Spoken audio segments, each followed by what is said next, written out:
নবদ্বীপে আসলেই নবদ্বীপ থেকে কিছুটা দূরেই হঠাৎ করে গঙ্গার ওপর এই ব্রিজটা তৈরি হলোই বা কেন? কেনই বা লক্ষ লক্ষ টাকা খরচ করে শুনশান ফাঁকা স্থানে একটি ঝাঁচকচকে রেলওয়ে স্টেশন তৈরি করা হলো? ফাঁকা স্টেশনে প্রতিদিন ট্রেন এসে দাঁড়ায় এবং চলে যায়, হাতে গোনা কয়েকটি লোক। আর আশেপাশে না আছে কোনো বাড়ি, না আছে কোনো রাস্তা, না আছে কোনো দোকান। বন্ধুরা, আজকে আমাদের যাত্রা শুরু হলো জিরাট স্টেশন থেকে। আর আমরা 39 কিলোমিটার রেলপথ জার্নি করে পৌঁছাবো এমন একটি স্টেশনে, যে স্টেশনটা দেখলে আপনি সত্যিই হতবাক হবেন। রেল একটা সময় স্টেশনের ওপর অনেক প্ল্যানিং করেছিল এবং এখানে হওয়ার কথা ছিল একটি জংশন স্টেশন। শুনশান ফাঁকা জমির মাঝখানেই তৈরি হয়েছিল এই রেল স্টেশনটি। বন্ধুরা, হাওড়া থেকে নবদ্বীপ যাওয়ার পথে নবদ্বীপের ঠিক আগেই একটি খালি শুনশান স্টেশন হয়তো অনেকেই দেখে থাকবেন। অনেকের মনে প্রশ্ন উঠতে পারে, এই স্টেশনে কি আছে আর কেনই বা তৈরি হলো এই স্টেশনটি, আর স্টেশনের বাইরে বেরোলে আপনি কি দেখতে পাবেন। তো চলুন এই ভিডিওতে আমরা রহস্য ভেদ করি এবং জেনে নিই কালীনগর স্টেশনটি কেনই এত গুরুত্বপূর্ণ, কেনই বা বাড়িঘর দোকানহীন একটি জায়গায় এত পয়সা খরচ করে একটি স্টেশন তৈরি করা হলো, আর কি বা এর ভবিষ্যৎ। নমস্কার বন্ধুরা, সবাইকে স্বাগত এমবিএস টু একটি নতুন ভিডিওতে। বন্ধুরা, এখন আমি দাঁড়িয়ে আছি কালীনগর স্টেশনের সামনে। দেখতেই পাচ্ছেন আমার পিছনে রয়েছে কালীনগর স্টেশনের বোর্ড। আর এই কালীনগর স্টেশনটা কিন্তু খুবই পুরনো একটা স্টেশন নয়। এই স্টেশনটা 20 বছর আগেও এখানে ট্রেন কিন্তু দাঁড়াতো না, এখানে স্টপেজ দিত না। কিন্তু তারপর রেলের মতো একটা নতুন পরিকল্পনার চিন্তাভাবনা আসে যে এই স্টেশনটাকে নিয়েই তৈরি করা হবে একটি জংশন স্টেশন। আর এই যে লাইনটা আছে, এই লাইনের থ্রুতেই নতুন একটি রুট তৈরি হবে, যেটা গঙ্গা টোপকে পৌঁছে যাবে ওপারের মায়াপুর আমঘাটা হয়ে কৃষ্ণনগর পর্যন্ত। কিন্তু এই যে পরিকল্পনা, সেটা এখন বিষ পাও জলে। আর এই স্টেশনটারই বর্তমানে কী অবস্থা সেটা আমরা ভিডিওতে দেখব। আর যেই পরিকল্পনা তৈরি হয়েছিল তারপর রেলের যে ব্রিজ নির্মাণ কতটা এগিয়েছে সেটাও দেখাবো। আর কী কারণেই বা এই যে পরিকল্পনা সেটা সফল হয়নি সেটাও আমরা দেখাবো। আদেও কি এটা সফল হবে সেটাও কিন্তু আমরা আজকে ভিডিও দেখাবো। চলুন আমাদের সাথে স্টেশনটা প্রথমে আমরা ঘুরে দেখি, তারপর আমরা নিচ থেকে টোটো গাড়ি করে চলে যাব সেই পুরনো অগ্নপ্রায় ব্রিজ, যেটা অর্ধেক হয়ে এখনও পড়ে আছে সেই ব্রিজের এখানে। চলুন বন্ধুরা, দেখা হচ্ছে সোজা স্টেশনে, তারপর স্টেশন থেকে চলে যাবো ব্রিজের কাছে।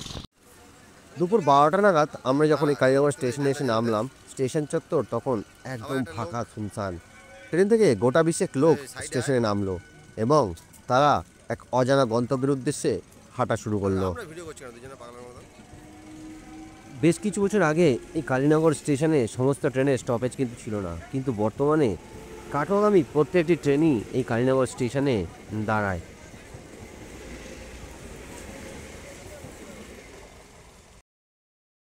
ট্রেন এখান থেকে রওনা দিয়েছে নবদ্বীপের পথে। আর ট্রেন চলে যাওয়ার পরে এই গুটি কয়েক লোক রওনা দিয়েছে তাদের গন্তব্যের দিকে। পাশেই যেখানে ইটভাটাটা রয়েছে সেই অঞ্চলেই একটা ছোট্ট গ্রাম রয়েছে, একটি মুসলিম গ্রাম। সেই গ্রামেরই এরা বাসিন্দা। এরা বেশিরভাগই চাষি এবং দিনমজুর।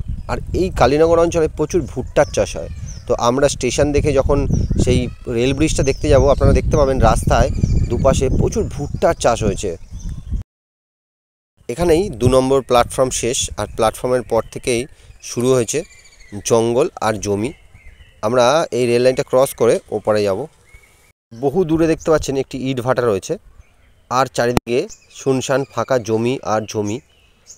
ওই দূরে বাড়িগুলোতে ইটভাটার শ্রমিকরা থাকে, আর সেখানেই রয়েছে একটি ছোট্ট গ্রাম। আর এই সবুজ ক্ষেতের মাঝখান দিয়েই নতুন যে রেল লাইনটা হওয়ার কথা ছিল সেটি চলে যেত একবারে নদী ব্রিজ পর্যন্ত। এটাই হচ্ছে টিকিট কাউন্টার। প্রায় 3 তলা সমান উঁচু বাড়ির মতন জায়গায় টিকিট কাউন্টার তৈরি করা হয়েছে। টিকিট কাউন্টারটা দেখতেই পাচ্ছেন একদম শুনশান ফাঁকা। তো চলুন একটু দেখে আসি টিকিট কাউন্টারের অবস্থা কেমন। দেখুন, এটাই সেই টিকিট কাউন্টার। আর আমরাই বাড়ি যাওয়ার জন্য টিকিট কাটছি। আর পাশ দিয়ে একটি সরু সিঁড়ি নিচে নেমে গেছে। প্রায় 2 তলা উচ্চতায় রয়েছে এই টিকিট কাউন্টার। এই সরু সিঁড়ি দিয়ে আপনাকে উপরে উঠতে হবে এবং নিচে একটু ছোট্ট গ্যারেজের মতো রয়েছে। আর এখান থেকে আপনি স্টেশনের বাইরে বেরোতে পারবেন। দেখতেই পাচ্ছেন স্টেশনের বাইরে কোনো রাস্তাঘাট পাকা নেই, একদম শুনশান ফাঁকা। গোটা কয়েক টোটো দাঁড়িয়ে আছে। এটা হচ্ছে স্টেশনে ওঠার মেন সিঁড়ি। স্টেশনটা কিন্তু খুব ভালোভাবেই তৈরি করা হয়েছে, যেহেতু এখানে একটি জংশন স্টেশন হওয়ার কথা ছিল। সেখানে স্টেশন চত্বরটা কিন্তু বেশ ভালোভাবেই তৈরি করা হয়েছে। দেখতেই পাচ্ছেন একদম গ্রাম্য পরিবেশ, একটি কাঁচা রাস্তা বাদিক দিয়ে চলে গেছে ভেতরের দিকে। এখান থেকে টোটো বুক করেই আমরা চললাম কালীনগরের একটি রেল ব্রিজের দিকে, যে রেল ব্রিজের নির্মাণ কাজ আপাতত বন্ধ রয়েছে। দেখুন অনেক দূর থেকেই দৃশ্যমান হচ্ছে একটি অর্ধনির্মিত রেল ব্রিজ, যেটা তৈরি করতে খরচ হয়েছে প্রায় 100 কোটি টাকার কাছাকাছি। আর এই জায়গার আবহাওয়াটা একবার দেখুন, দূর দূর পর্যন্ত যত জমি দেখতে পাচ্ছেন সবের মধ্যে লাগানো রয়েছে ভুট্টা। বন্ধুরা দেখুন এই যে রাস্তা, এই মেঠো রাস্তা দিয়ে কিন্তু আমরা যাব ওই যে দূরে দেখতে পাচ্ছেন ব্রিজটা, যেটা এখনও পুরোপুরি কমপ্লিট হয়নি। নদীর ওপরে কাজ কিন্তু পুরোপুরি শেষ, আর যে পাশের যে ওপরে ওঠার যে পিলারগুলো বা উপরে ওঠার যে রাস্তা সেটা এখনও তৈরি হয়নি। তো আমরা দেখুন জমির মাঝখান দিয়ে যাচ্ছি এই ব্রিজটার কাছে। বন্ধুরা দেখুন এই সেই রেল ব্রিজ, যেটা নির্মাণ কাজ শুরু হয়েছিল আজ থেকে প্রায় 3 বছর আগে। গঙ্গার ওপরের নির্মাণ কাজ সম্পূর্ণ কমপ্লিট, আর ওপার পর্যন্ত বিস্তৃত রয়েছে রেল ব্রিজটি। আর এখন অপেক্ষায় রয়েছে কবে রেলের সমস্ত সমস্যার সমাধান হবে এবং এই ব্রিজ ধীরে ধীরে এদিকে চলে যাবে কালীনগর স্টেশনে, আর ওপাশ দিয়ে চলে যাবে মায়াপুর হয়ে কৃষ্ণনগর। তো বহু মানুষ অপেক্ষায় রয়েছে এই ব্রিজ কবে চালু হবে, নতুন যে রেলের রুট সেটা চালু হবে কবে, অনেক মানুষ অপেক্ষায় রয়েছে। তো বিশেষ কিছু জমি জটের কারণে এই রেল ব্রিজ এখনও চালু হতে পারেনি।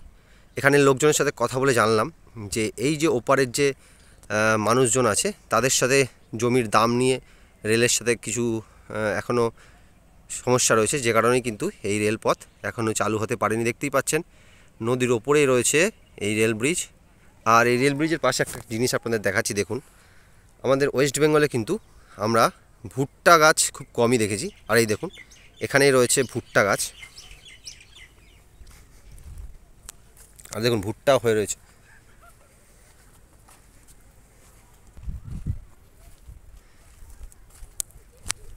দেখুন কত ভুট্টা হয়ে রয়েছে, জাস্ট ভুট্টা এখনও পুরোপুরি পাকেনি। দেখুন কচি ভুট্টা কিন্তু হয়ে রয়েছে এখানে, আর যত দূর চোখ যায় শুধু ভুট্টা আর ভুট্টা।